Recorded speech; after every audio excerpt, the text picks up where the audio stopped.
Okay, good afternoon, everyone.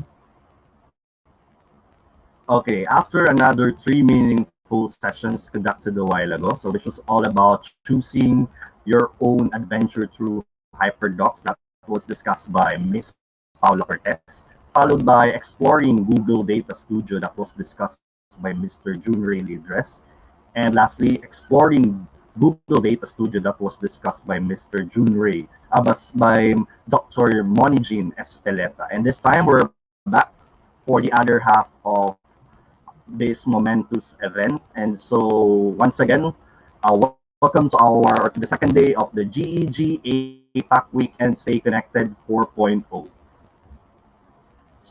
Muli po, para po sa kaalaman po ng lahat, the GEG APAC Weekend is collaborative effort of the Google educators groups around the Asia Pacific region. Habang meron po tayong webinars dito sa Pilipinas, kasama rin natin ang iba't ibang mga guro sa Asia Pacific region na nakikinig din sa kani-kanilang mga bansa including Indonesia, Malaysia, Thailand, Hong Kong, Indonesia, India, Japan, and South Korea. And if you want to visit their streaming today, naka-flash po sa ating screen ang website kung saan po natin matatagpuan ang mga links ng webinars around the Asia Pacific region. And to formally start our session today, it's a great pleasure for me to introduce one of our speaker this afternoon who is going to talk about a Googley alternative to Google Classroom. Our resource speaker has always been a passionate educator. Since 2000, he has been training teachers across the world on how to infuse technology in the classroom.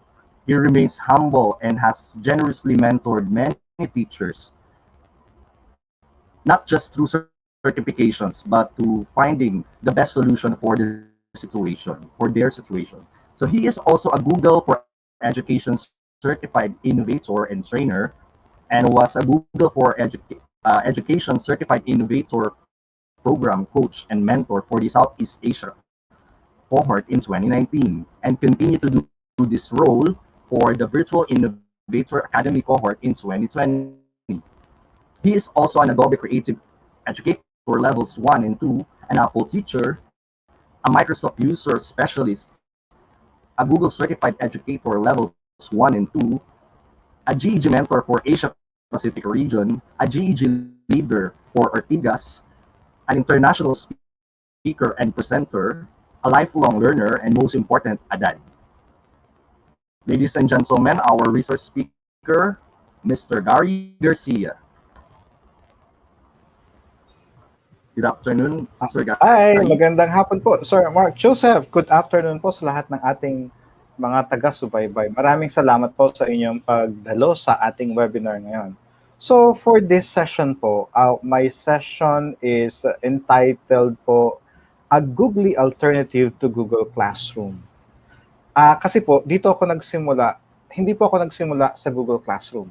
Kasi po, nung gumamit ako ng Google Workspace, na dati po ang tawag sa kanya ay Google Apps for Education, na naging G Suite, na naging Google Workspace na ngayon, wala pa pong Google Classroom nun, Sir Mark Joseph, ano? Kaya, nung wala pang Google Classroom, ano yung ginagamit ko para makapag-facilitate ako ng klase? So, I am a computer teacher din, tapos naging ICT teacher, pero pareho lang sa I teach technology. So, ano po yung tinuturo ko noon? So, paano yung, hindi po kasi ako mahilig mag-PowerPoint noon or mag-Google Slide pa noon, no? So, I use Google Sites na. Kasi doon sa Google Sites, I can create some pages, I can have links, I can insert anything. Kaya doon medyo naging bihasa ako sa paggamit ng Google Sites at sa lahat ng apps ni Google. Kasi nung 2014 pa lang lumabas si Google Classroom. So, yung interface ni Google Classroom, parang hindi ko naman siya inimitate kasi wala pa nga siya noon. So, paano ko nagdi-distribute sa estudyante ko na mga nagbibigay ng instruction, nagdi-distribute ng let's say ng digital copy of a file, yung mga classwork, lahat ng instructions, paano ko nag-assess, paano napupunta sa grading sheets, iyon yung pag-uusapan natin ngayon, ano? So, basically, hindi gano ng technique, kundi more on medyo technical, ano? So, para po maging Yes. interactive ang ating ano din, ang ating session, kasi po ang gagawin natin sa session na to, ito, no? Number one ay sandali. Dapat po para po makasama kayo sa klase, kindly visit this site, ano? So you can access the website that I have prepared. Ibig pong sabihin nito, pag nag-register kayo mamaya, makikita niyo yung pangalan nyo, magiging student ko kayo, no? So, isa po sa i-discuss din natin, paano ma-prevent yung manual copy. Sir Mark Joseph, di ba? Pag Yes, nagpa-quiz sir. ka, magta-type ka doon sa magta-type ka ng grade doon sa grading sheet na galing sa DepEd. Di ba Yes, kukunin mo sir. yun sa Google Form tapos ita-type mo siya sa spreadsheet, ano? I-transfer. Ito, Yes. ito hindi na, sir. Automatic na siyang Mm. magta-transfer using functions. That is why I was able to learn extensively yung mga Google workspace tools. Kasi, paano ko gagawin yun? Lagi akong paano yun? Naku, problema ko yan, no? So, nagkakamali kasi ako dati. So, para ma-prevent yung mga typo natin, ginawa ko rin siya.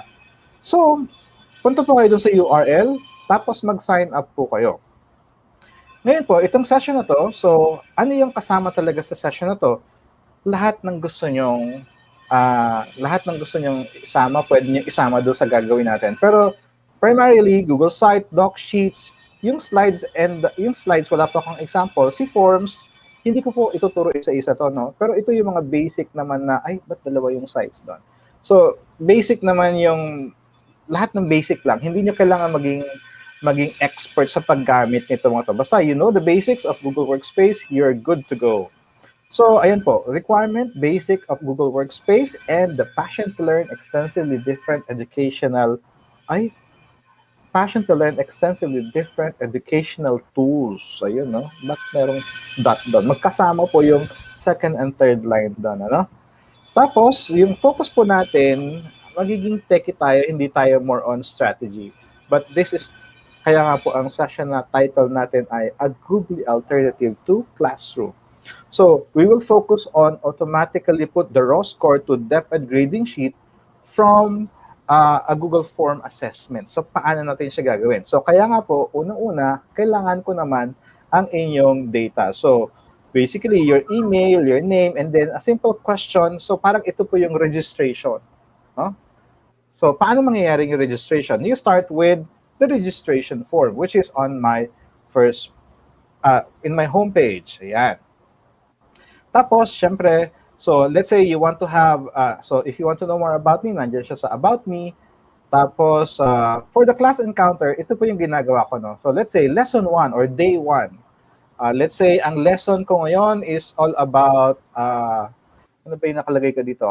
Yung sa, I hope everything is, yan, medyo mabagal po sa internet. So, halimbawa po, kung nanood po kayo kanina kay Miss Paula, so tinuruan po niya tayo kung paano gagawa ng HyperDocs. Si HyperDocs, nandun na lahat yung instruction natin, yung activity, so ginamit ko lang po siya. So, I can insert a HyperDoc in my Google Slide. So, halimbawa, ito na yung mga dapat gawin ng estudyante, yung mga links nandiyan, kunyari lang po, no? Pwede na ako ngayon magkaroon ng Google Form. Nasaan si Google Form ko? Punta ako sa baba. Si Google Form, wala pa siya pala dito. Oops. Or mabagal lang po ang aking internet. Kasi nandito na po siya sa blank area. Naglo-load pa lang po. Ayun. So, halimbawa po, magpapaquiz ako. No? So, kayo po ngayon yung aking estudyante. So, dapat po mag-register po kayo sa home. Register po kayo sa home. Tapos, doon sa lesson 1, syempre, kung kayo estudyante ko, pagkatapos ko mag-discuss, pagkatapos ng ating synchronous or asynchronous class, at lahat mo ng task natin, I will conduct an assessment. So, doon sa assessment na yon, I will make use of the form. Siguro, magtataka po kayo, ano ang password? Kasi po, pag nagpapaquiz ako, usually, ang gusto ko sabay-sabay, para walang mauuna. Kasi po, i-end ko rin po yung form or I will turn off the form para hindi na po makapag-submit yung iba. So, what is the password for the quiz 1? Ito po, GEG APAC. So please make sure that you copy the exact GEG APAC kasi po case sensitive siya. Do not include the space. Yun po ang password, ano? So halimbawa po ako ay halimbawa po iibahin ko yung pangalan ko dito. Halimbawa si Gregorio. Gregorio. Ayan, para dumami po yung estudyante na Jose. Ayan. So yan po kunyari a required question. Ay sorry, hindi pala to password pala to. Kunyari ang passcode ay #DED APAC. Yan. And then, ang susunod na itatanong ay yung pangalan. So, nandyan po sa pangalan ay, magta-type naman po ako ng pangalan. So, dapat, kasi ako medyo lagi pong last name, comma, first name. Pag hindi po sumunod ang estudyante o hindi po siya nagbasa, ginawa po niya yung, halimbawa, first name muna bago last name, hindi po tatanggapin yan. Kasi po, dapat last name muna and then followed by a comma and the space and then first name. So, tapos click natin ulit yung next. Yan. Tapos, sige, answer lang po kayo. You don't have to perfect this quiz. No? Sample lang po ito. So, ako po ay naging, kunyari, estudyante ako ngayon. Ang pangalan ko ay si Gregorio Jose. So, mag-answer lang po tayo. Tapos, para mapakita ko po na hindi, ito po ay automatic na nagre-reflect. Ano? So, let's say, click, click, click. And then, click, and then next.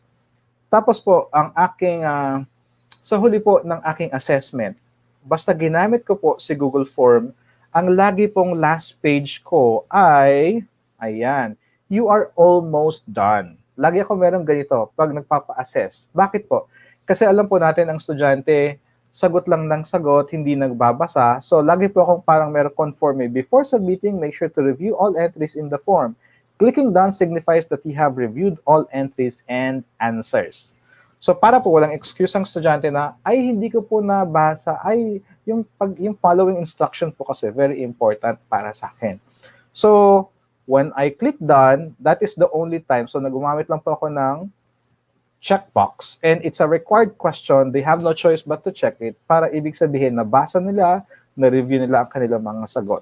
So para walang excuse na hindi napansin yung fine print kasi it's part of the instruction. So, after clicking submit, mapupunta na po yan doon sa aking record sheet. So, gumawa po ako ng record sheet. So, siguro magtataka kayo, meron pa tayong quiz mamaya, no? Quiz, lesson 2, tapos sa lesson 2, ganun din, meron kayong pinagawa, may instruction kayo, meron kayong activity sa estudyante, merong ipapasa ang estudyante, at meron kayong assessment ulit. Ano po? So, yung assessment na yon, ang bilis ng internet ko. Sandali lang po, So, sa assessment 2, refresh. Okay. Anyway, mamaya na po yung assessment 2 kung ayaw po niya mag-load. Ipapakita ko po sa inyo ngayon yung aking spreadsheet. Yung spreadsheet po, siguro tayo more on encoding of grades lang. But if you learn spreadsheet extensively, it can do a lot for you. It can save you more time sa mga bagay-bagay, pag-analyze, pag-filter kung sino yung dapat i-follow up. Nasa spreadsheet ko po lahat nagagawa yan. So let me go to my spreadsheet. So yung ating pong registration nandito sa area na to. Ayan, meron akong 9 students kasi ako po yung dalawa, dyan. So, meron akong, 9 students. Kaya medyo hinide ko po yung email address para baka kasi data privacy ako, So, hinide ko po yung ibang part ng email address. So, ito po yung aking registration na ginamit ko sa homepage ko. Every time I have a quiz, let's say gumawa po ako ng quiz. So, halimbawa, ang papaquiz ulit ako. Ito nga yung session 2. Di ba? Kapag gumawa po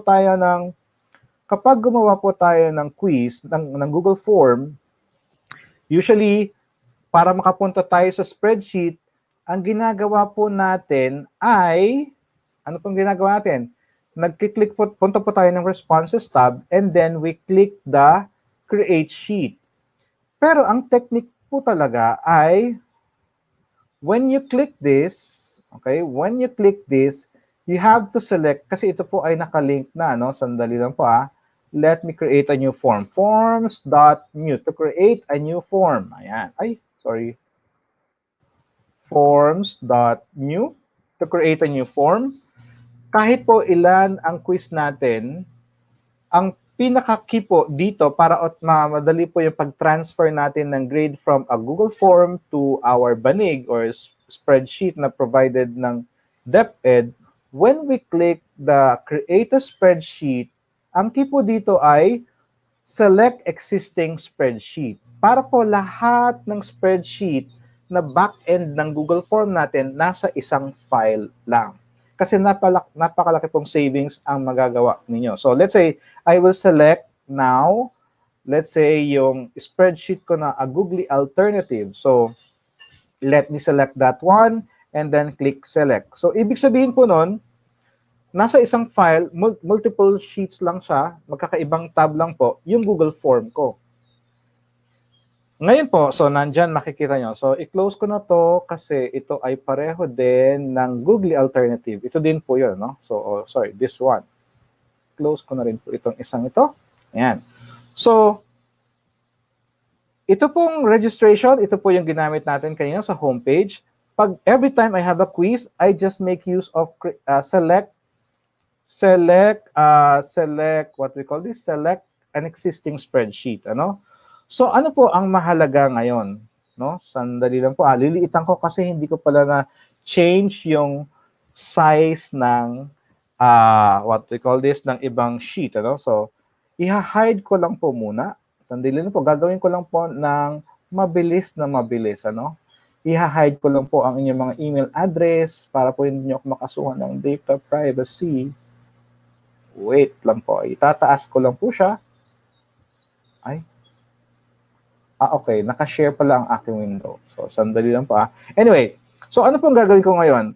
Pagdating po dito sa grading sheet, let's say from DepEd, ano? Ang ginawa ko lang po ay in-equate ko yung spreadsheet na to. So, gagawin ko na lang po para lumabas yung mga pangalan nyo dito. Igaganyan ko po hanggang baba. Ika-copy-paste ko. Ayan. Ano po yung kinopy-paste ko? Nakaturo po itong cell na to doon sa registration ko. Para mapunta lang yung pangalan nyo, no? Pero ang pinakamahalaga po ay yung email address natin. Okay? Yung email address niyo po ay nandyan na rin, ano? Pero ito ngayon, i-hide natin to kasi pag nag-submit tayo sa DepEd, hindi naman po kailangan ng email address. So, itatago ko lang po yon. Ngayon po, paano automatic mapupunta ang score nyo dito sa spreadsheet na galing po doon sa pinaka back-end ng Google Form natin? Lalakihan ko lang po kasi masyadong maliit. Ayan. So, napilitan ko pong matutunan ang mga functions. Ano po yung functions na gagawa na mag-automate ng pag-transfer ng inyong score? Siya po ay si VLOOKUP. So, si VLOOKUP po, titignan niya si A12. Si A12 po ay yung hinide ko na email address. Iyon po ang magiging key natin, yung pinaka-code to look for the table for the Google Sheet 1, and then yung table ko ay ito. So, sino po ba yung B2 to C104? Ito po ay yung quiz 1 ko. Tapos, dun sa table po na yon, ibabalik ko yung column 2, which is the score column. So, ngayon po, tignan niyo po ang gagawin ko i-apply ko na po itong formula, itong function na ito. Yan, okay. I will copy and then I will go down. Bakit kaya ang bagal ng internet ko ngayon? Kanina medyo mabagal lang siya. Oops, ayun. So, bakit po may NA? So, sandali lang po Hindi po yan mali, ano? Ang ibig sabihin lang po niyan, sandali lang po let me zoom out ulit para po makita natin yung ibang mga pangalan na nag-register sa ating session today. So, I will copy and then paste. Ayan. So, copy and then paste. So, para lang po makita. So, ngayon po, bakit may NA? Ano? Ang question po dyan, bakit po may NA? Kasi po, hindi pa po kayo nag-quiz. So, gawin niyo po, punta po ulit kayo sa website. Nag-quiz na po ba kayo? So, hindi pa po kayo nag-quiz, ano? Punta po kayo sa lesson 1. Punta po kayo sa lesson 1 and i-take niyo po yung quiz natin, no? Para po mag-reflect siya. Kasi ang ginawa ko lang po, I make use of VLOOKUP para we refrain from encoding manually the scores from one sheet to another spreadsheet. Tignan ko nga kung tama yung aking formula kasi baka mamaya mali pala yung formula ko kaya hindi siya nag-a-apply, no? So, pero enter ko. Ayan, VLOOKUP V3. So, that's, okay. Si Sir Arvin ba nag-quiz na? Ayan, tignan natin. Pag hindi po kasi siya nag-quiz pa, talagang may NA po. Kasi ibig sabihin, hindi niya nakita yung email address na yon, ano? So, let me check lang po. Oh, okay. Oo nga. So, yun, no? Mag-quiz po kayo. Ang passcode po ay hashtag GEGAPAC kung paano po siya nakalagay sa taas ng form. Kung nasa quiz 2 po kayo, kasi sa quiz 2, gagawin ko lang din po ay gano'n, ano? Medyo i-zoom in ko na. Ita-type ko manually yung formula para siguro mapakita ko sa inyo, ano? So, let me go to the next sheet. Okay?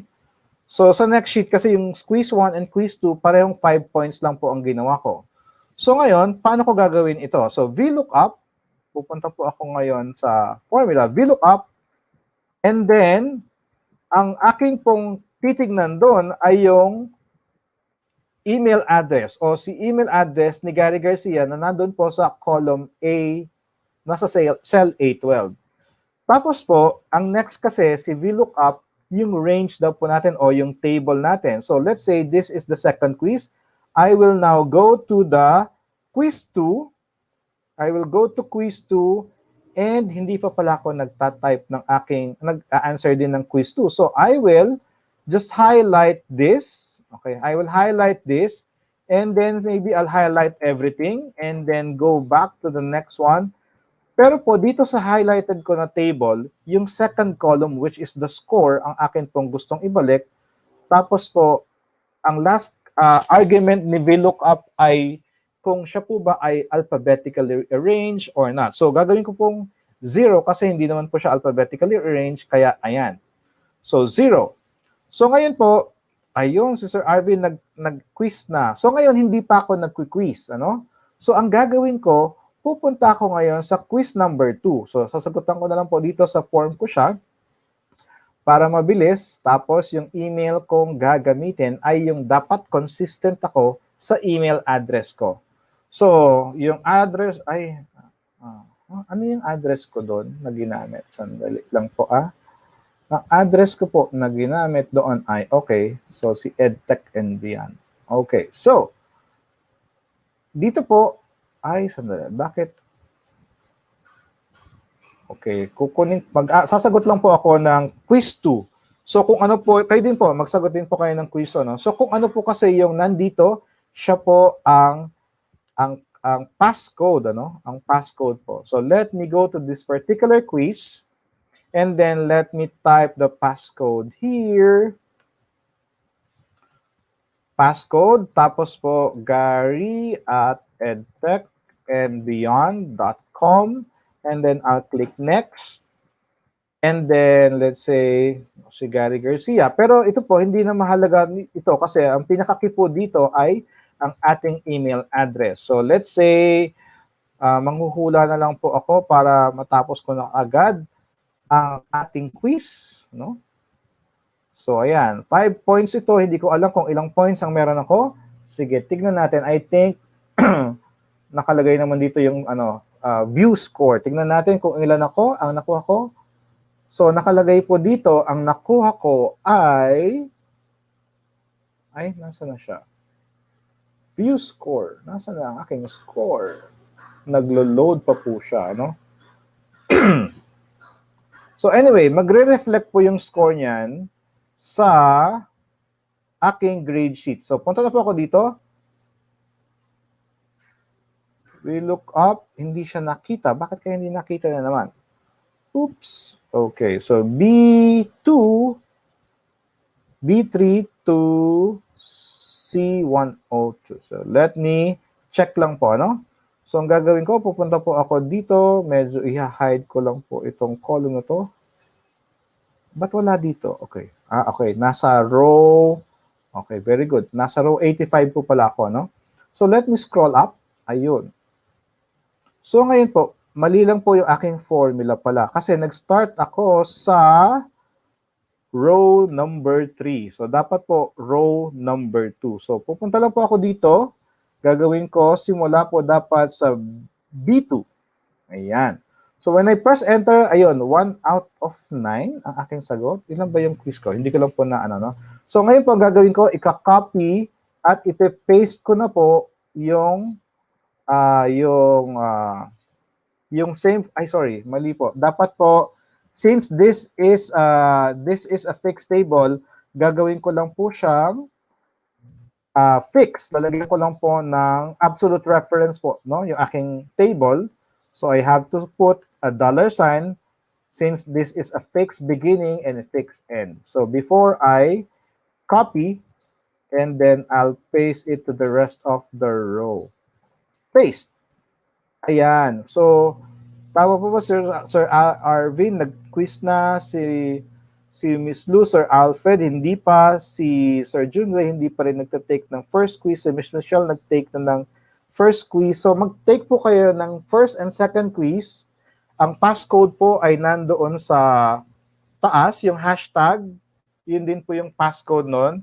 And after that po, you can automatically transfer the score from the spreadsheet to your grade sheet using the VLOOKUP.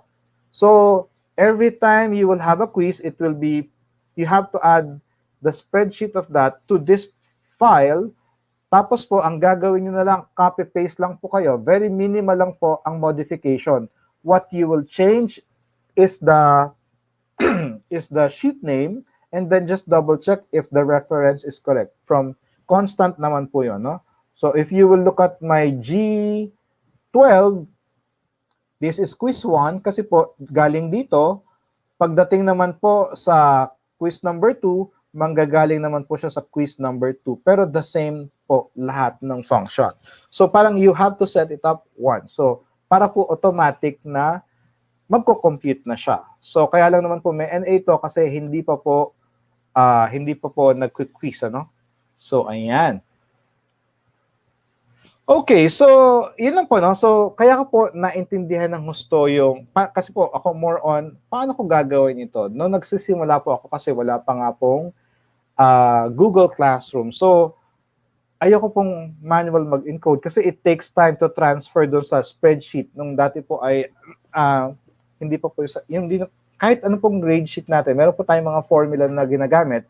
So hindi ko po siya manually tina-transfer sa aking grading sheet. Automatic na po siyang nagre-reflector. That's one. Ano po yung gusto ko dito? Since ang dami ko laging tanong sa sarili ko, I was able to discover a lot of things. So, halimbawa, paano po ako, punta lang po ako, okay. Paano ako ngayon magdi-distribute? Siguro, tatanungin po, paano ako magdi-distribute ng isang template? So, halimbawa, ang template ko ay ito, docs.new. Magagawa lang po ako ng sample template.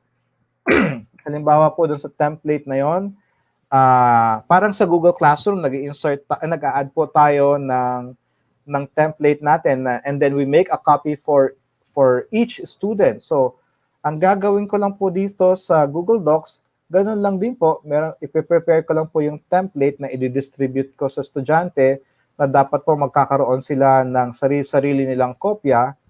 So, halimbawa po, basic lang to, no? So, halimbawa po, I will ask for their names, ano?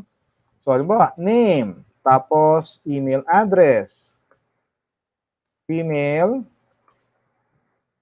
add. Tapos, dito, lalagay ko photo. Tapos, birthday, kunyari, ano? So, paano ko to ibibigay sa estudyante ko? So, number 1, sample lang po ito, no? Number 1, I will click share. So let's give a name for some let's say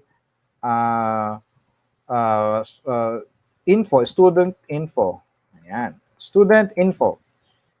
Ngayon po, Di ba, kinlik ko po yung share. Ang gagawin ko lang po sa setting nun ay gagawin ko pong available to anyone with the link. So that's another step. And then I will copy the link and then I will click done. Tapos po, pupunta ako ngayon sa website. Take note, ang objective ko naman po dito ay paano magkakaroon ng kanya-kanyang kopya ang mga estudyante ko. So I will modify the website. So let's say, ilalagay ko na lang din po siya sa homepage. So paano ko po ginagawa yung sa Google Classroom ngayon na when you attach a document, make a copy for each student. Ito lang po yung ginagawa ko noon sa Google Sites. So sandali lang po, naglo-load pa po siya. Kung meron po kayong mga tanong, just put it in the chat area. Ano po? Sa comments area. So let's say, ilalagay ko na lang po yung template ko sa bandang baba nito, no? Or sa banda rito. Yan. So let's say I will double click here. Tapos sasabihin ko, make a copy of the student info. So student info sheet, ayan. So unang-unang gagawin ko ngayon dito is i-highlight ko po ang student info sheet. That is to highlight the text because we're going to create a hyperlink. Second step is to click the link, this one, or Control K if you're Windows, Command K if you're using Mac, and then I will paste the link. But hindi ko po i-share sa kanila yon. Paano ko po i-share sa kanila yon na kanya-kanyang kopya? Babaguhin po natin ngayon yung /edit hanggang dulo to copy. Ayan. And then click apply. Bakit po? Kasi ang gusto kong mangyari, magkaroon po ng kanya-kanyang kopya ang mga estudyante. So, I have made changes in the Google site. So, I will click publish, and then I'll publish it again.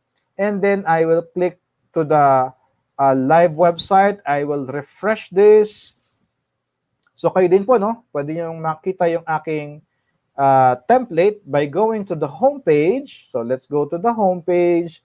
Because at the bottom of the homepage, I inserted the template for the student info sheet. So, anong gagawin ng estudyante? The student will click the link and they are forced to make a copy of the document. So, let me make it bigger. I will now, as a student, I will now make a copy and then I will fill out the form. I will fill out the document. So, kanya ngayon po, tatype nito yung let's say, yung pangalan. So, yun po, no, ganun ko po ginagamit or ginagawa yung pagdidistribute ng template. So, I will now click here. I will now type here. Ano po ang bagal ng internet? Gary, tapos let's say, yung email address ko. So, Gary at edtechandbeyond.com. And then, let's say, ang birthday ko po is 11/30. Pero yung age ko, 2021. Ayan. Tapos yung photo, kung para po fresh na fresh yung photo, we can simply ask them to click insert, and then click image, and then from camera, and then mag-take na po ng photo ngayon. Ayan. So, mag-take na ako ng photo. Ayan. Tapos, nandun na siya sa gilid. Tapos, i-insert ko na siya sa document. Meron akong instant photo. Okay, ngayon, i-share, pwede niyo pong ipa-share sa inyong email address or you ask them to change the sharing settings of their file to anyone with the link can view. So, papa-change lang po na anyone with the link can view, and then they will copy the link and then click done, and then you have another form that you will ask for the copy or for the URL of their student info sheet. Medyo mahaba lang po kasi nga po noon wala pang Google Classroom. So, ganyan ko po napafacilitate ang klase ko noon. So, sa pag-discover ko po ng mga paraan, dahil wala pa pong Google Classroom, medyo mas lumalim po yung hindi daw ma-access nila. Okay, sandali merong comment na hindi daw ma-access. Make sure po that you are using a Gmail, a personal account, because if you are using a DepEd account, usually po hindi niyo ma-access yung mga files ko. No? Medyo may security settings po. So, tignan ko nga sandali, hindi ako nagbabasa ng comment. Ngayon pa lang ako magbabasa. So, yun po, no? Dapat, sana po ay gamit yung ay personal account. Kasi po, pag yung school account po natin or sa DepEd, medyo may mga restrictions po yan. Question, possible din po magamit using mobile phone? Yes po. Kasi po, ang Google site po, very flexible. Pwede po siya sa phone, sa tablet, tsaka sa laptop. Ano? So, yun po ang sagot ko sa inyo, Sir Christian. So, yun po, no? Kaya po nung nag-take ako ng GCE Level 1, madali na sa akin kasi, ayun po, hindi na ako nag-review kasi inalam ko na po, yung pagtuklas ko po ng sa paggamit ng mga Google tools, natutunan ko po in a hard way. Wala po nagturo sa akin. Kasi po, nag-Google lang ako, nag-YouTube, natutunan ko po lahat. So that is how I conduct my class using Google Sites as my hub for all the resources. And then I use Google Form for assessment. I can use Google Docs to distribute. I can use Google Docs, HyperDocs for the instruction, or I can also put it as part of the page. So yun po ang aking journey, ang aking journey with Google. Yan po. So hanggang dun lang po. Kung meron po kayong mga katanungan, let me know. Ayan, sandali lang po. Balik lang po ako sa main page. So ayan po nasa taas. Baka gusto niyo pong bisitahin din yung aking YouTube channel. I have created a lot of short video clips so you can learn a lot of things with Google tools. Ayan. Question, what if si student nag-change ng email sa kalagitnaan po ng semester? Ayan, quarter. Paano po ang troubleshooting doon? Unang-una po, bakit po mag-change ang estudyante, no? Dapat po isa lang ang email niya. Pero to answer po your question, you have to manually change all the sheets of the student. Kasi parang student ID po yan. Hindi po natin pinapalitan ang ating student ID. Pero halimbawa po kasi at Gmail pa lang, hindi pa yung school account. So you have to manually go to each sheet and then put the email address, the new one of the student, para po ma-update. Yan po ang answer ko, Sir Christian. Tama po ba? Ayan, Sir Christian. So, yun po. May question pa po ba? Question. What if this, nag-share nga po yung question sa kalagitnaan. Possible din po ba magamit using mobile phones device? Yes po. Kasi po, any device. Alam naman po natin si Google Sites is very flexible. Once you create a Google Sites, you can open it from your laptop, desktop, Android man, or iOS, smartphones or tablet po, So very, very flexible po kasi si Google Sites. And we all know, if you insert Google Form in your Google Sites, si Form naman po kasi browser lang naman ang kailangan yan. So ayan po ang aking journey noon, Kasi 2010 pa lang po gumagamit na ako ng Google Workspace. 2014 pa po si Google Classroom. So that was my solution. Kaya po, natutunan ko ng gusto yung iba't ibang Google tools. So yeah, Sir Mark. Yes, sir, Gary. So thank you for your very enlightening and informative talk about a Googley alternative to Google Classroom. So talaga nga naman po napakarami naming natutunan when it comes to the use of the Google Sites as alternative for Google Classroom. And of course, with Google Sheets. Google Sheets. Medyo marami lang po dapat alamin na sir. Marami lang pong dapat alamin na functions, pero makakatulong po sa atin yan. Malaking tulong po kasi yan Ayan. Salamat, sir. So you really prove that Google Apps or the other Google Workspace for education applications really suits the needs of teachers and learners. And especially in this time that we are implementing the distance learning in the Philippines. So even without Google Classroom pala, we can use Google Sites. And of course, the Google Sheets as alternative for managing our learners. So it is indeed that Google Sites and Sheets. Yes, sir. Sir, di ba kasi may mga estudyante tayo, alam natin yung mga smartphone ng ating estudyante, mahirap Yes. mag-install, medyo mabigat si Yes Google po. Classroom. So, si Google Site medyo light lang siya. So, para hindi na Yes. problema yung hindi ma-install si Google Classroom. Well, that is an option po, ano? Yan. Yes, sir. And mas Thank malaki you, po sir. ang kaya niyang i-cater na Yes, sir. size ng ano po class. Tama po ba, sir? Yes, sir. Mas malaki po. Yeah. Kasi puro links lang po siya, no? Kung kanina diniscuss ni Teacher Paula yung hyperdocs, ito po, parang ganun din, pero Google Sites naman po ang ginagamit natin. Yan. Yes, sir. Okay, thank you, sir. So we hope that you, everyone, learn a lot from this session. And of course, don't forget to fill in our evaluation form. So there will be link in our comment section, and of course, it is presented in our screen. And para po sa lahat ng ating attendees today, you have a chance to win the GCE Level 1 voucher. So kung plano niyo pong mag-take ng Google Certified Educator certification examination, so baka ito na po ang chance para maging isa po kayo sa mga winners natin. And that will be announced on Sunday during the GEG APAC weekend wrap up. And of course, we will Bukas po also yan. sending out e-certificates of participation for those who attended this session.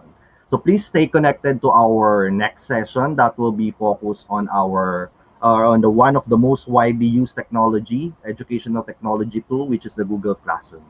So before we end, any last words po, Sir Gary? Sa akin po, wag po tayong matakot na tuklasin ang Google Tools kasi hindi mo po sasabo yung ating computer. Wala naman po mangyayaring masama. Mas matututo pa po tayo. So, keep on exploring different tools, Google Tools, and pati po yung mga extensions and add-ons na magiging mas powerful pa ang inyong experience with Google Workspace. Ayan po, no? Kasi hindi ko po diniscuss yung maraming pwedeng maging discussion ng add-ons, extensions. I think, sir, meron kang favorite na na extension at add-ons. Ako rin po merong ganun, no? Yan. So, yes, sir. Wag po kayong matakot. At nandito po ang GEG. That is why we're having this session because we want to show everyone that it's easy to use the tools. Google created these tools para po makatulong sa atin, hindi maging pabigat sa atin. So, keep on exploring po. Yes, sir. So thank you once again. So we hope to see you there on our next session. So once again, this is the second day of the GEG APAC Weekend Stay Connected 4.0. Maraming salamat po, lalo na po sa mga gurong nagtutulungan para sa bayan. Maraming salamat po sa mga ngayon, Miss Michelle, Mas Angie, Sir Carl, maraming Thank you. salamat sa inyong lahat. See you po. Comment po. Thank you. Bye-bye.